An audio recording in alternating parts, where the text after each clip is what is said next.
In this video, I'm going to show you how to perform a kettlebell swing. With the kettlebell swing, you hinge at the hips like you would a deadlift. You allow the weight to go in between your thighs.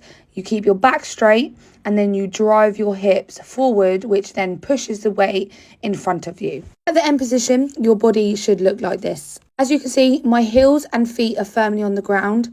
My knees are soft, my hips are hinged backwards, and my back is nice and straight. From this position, I'm going to dig my feet into the ground. I'm going to extend my hips by squeezing my glutes, and that's going to push the kettlebell forward.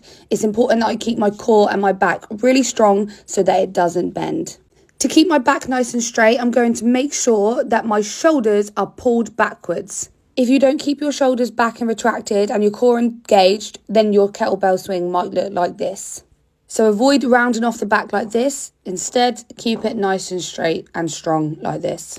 Now I'm going to speak to you about the hinge. So we want to push our bum backwards. So you notice I'm pushing my bum back to that box by hinging at the hips. When I hinge at the hips, my chest is naturally going to fall forward. Now with the hinge, I can drive my hips forward using my glutes, and that's going to drive that kettlebell forward. If you don't hinge and you bend your knees, it will look like this. So it's not a squat, it's a hinge, more like a deadlift rather than a squat. If you bend your knees like this and focus on getting your bum to the floor, you're going to squat rather than hinge at the hips. A sign that you might be bending your knees too much and sitting into a squat is that it's going to hurt your quads more than your glutes and hamstrings.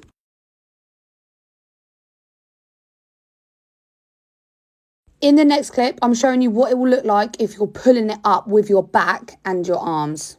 You can see that I'm pulling it up with my arms because my arms are reaching the shoulders before my hips are fully extended, meaning that I'm using my arms to pull the weight up. Instead, I want to use my glutes and my hamstrings to thrust my hips forward, and that drives the kettlebell up. If you get pain while doing the kettlebell swing, this could be one of the reasons. It is also not necessary for you to try and get the kettlebell as low to the floor as possible, because now my shoulders are going way below my hips, and also this will put strain on my back.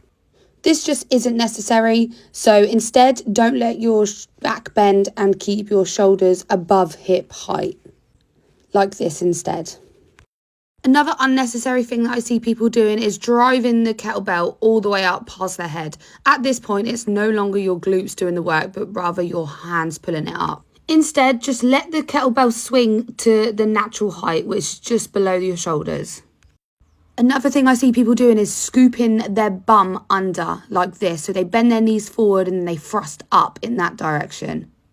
Don't do this. Instead, just hinge your hips backwards and then drive them straight. Last thing I'm going to cover is the bend in your knees. So you don't want to keep your legs too straight like this, because this is going to put a bit of pressure on your back and you won't be able to utilize your hips driving forward and using your glutes.